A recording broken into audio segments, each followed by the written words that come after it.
Magandang umaga.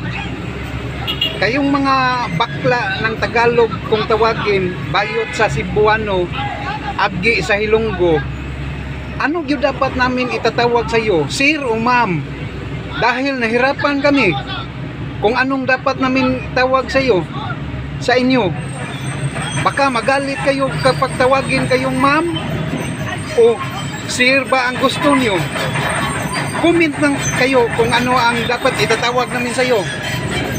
Dahil masyado kami alanganin sa pagtawag sa iyo eh.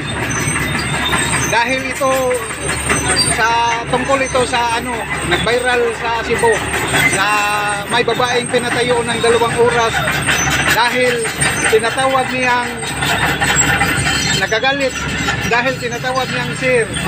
Ma'am pala ang gusto niya itatawag.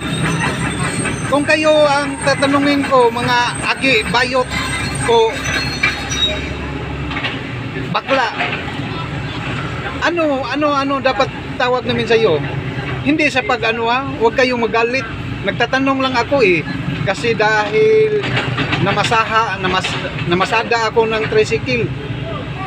Marami kaming ma-encounter ng katulad nyo.